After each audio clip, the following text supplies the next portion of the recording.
السلام علیکم ورحمۃ اللہ وبرکاتہ۔ الحمدللہ رب العالمین، اللہم صلی علی محمد وعلی آل محمد۔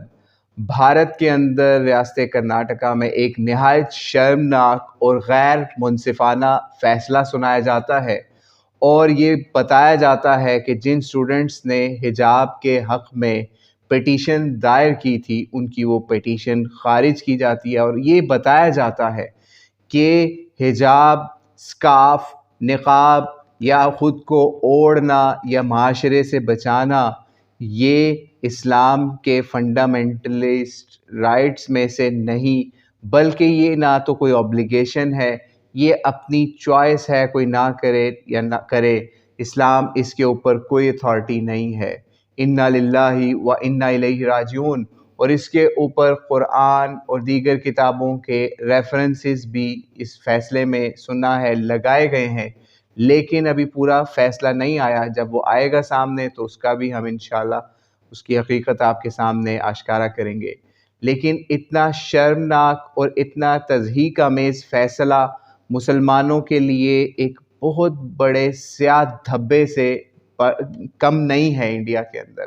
اور مسلمان اس کے اوپر اب بھی اگر سوئے رہے تو یہ سمجھ لیں یہ خاموشی کہاں تک لذت فریاد پیدا کر، زمیں پر تو ہو اور تیری صدا ہو آسمانوں میں، نہ سمجھو گے تو مٹ جاؤ گے اے ہندوستان والو، تمہاری داستان تک بھی نہ ہوگی داستانوں میں۔ اب ہم نہیں اگر جاگیں گے ہندوستان والے، ہندوستان کے مسلمان، تو سیکولر انڈیا کے نام پر بنی یہ ریاست مسلمانوں کو یوں ہی تہ و تیغ کرتی نظر آئے گی، کہیں عدالتوں میں، کہیں لوک سبھا میں، کہیں راجیہ سبھا میں، کہیں سڑکوں پر، کہیں پر جانوروں کی مویشی منڈیوں میں،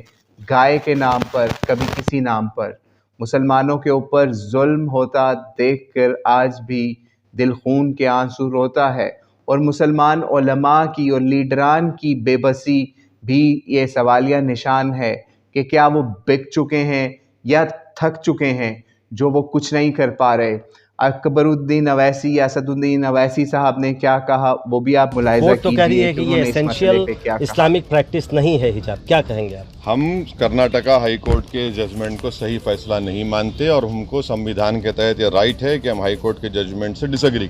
کرتے ہیں۔ کیوں کرتے ہیں؟ کیونکہ یہ judgment fundamental right to religion, right to culture, freedom of speech, expression and conscience کو جو فنڈامنٹل رائٹ ہے سمویدھان میں، اس کو سسپینڈ کرتا ہے۔ جی، تو آپ نے ملاحظہ کیا انہوں نے بھی اس کو کنڈیم کیا اور ایگری نہیں کیا اس فیصلے سے۔ دوسری طرف مولانا مدنی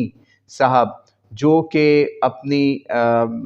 حکومت پرستی کے اندر بہت پرانے ہیں، لیکن بہرحال اس مسئلے کو بھی انہوں نے کنڈیم کیا، لیکن افسوس کی بات ہے انہوں نے مسلمانوں کو پرامن احتجاج سے بھی روک دیا، انہوں نے احتجاج سے منع کیا کہ مسلمان اس مسئلے پر احتجاج بھی نہ کرے۔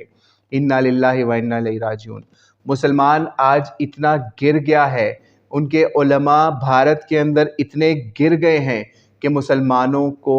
ان کا فنڈامنٹل رائٹ آف پروٹیسٹ بھی وہ ان سے چھیننا چاہتے ہیں۔ اسے کہتے ہیں شاہ سے زیادہ شاہ کے وفادار۔ اور آخری بات کہ مسلمانوں کے لیے یہ ایک تھپڑ ہے عدلیہ کی طرف سے، ہندو ججز کی طرف سے، کہ انہوں نے یہ فیصلہ دیا ہے کہ حجاب مسلمانوں کے لیے کوئی اوبلیگیشن نہیں رکھتا۔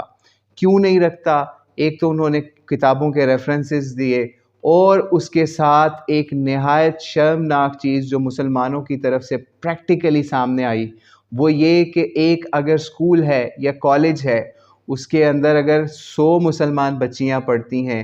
تو 2، 3، 4 یا 10 سے زیادہ مسلمان بچیاں حجاب لیتی ہوئی آپ کو نظر نہیں آئیں گی۔ تو دنیا کیا کہے گی کہ کتابوں کا دین کیا اور ہے، پریکٹسنگ دین اور ہے۔ تو اس لیے مسلمان بچیوں کو بھی چاہیے کہ ان کے اوپر بھی ایک بہت بڑا امتحان آ پڑا ہے کہ وہ دین اپنا بچاتی ہیں، حجاب اپنا بچاتی ہیں، یا کیریئر کے نام پر فحاشی کے کھلے ہوئے اڈے سجاتی ہیں۔ یہ مسلمان عورتوں کو، ان کے گھر والوں کو، ان کے مردوں کو سوچنے کی ضرورت ہے کہ وہ ہوم سکولنگ کے نام پر بھی اپنا کام چلا سکتی ہیں، یا پھر انہوں نے یوں ہی سر بازار رسوا ہوتے ہوئے اور کورٹ کا آرڈر ماننا ہے،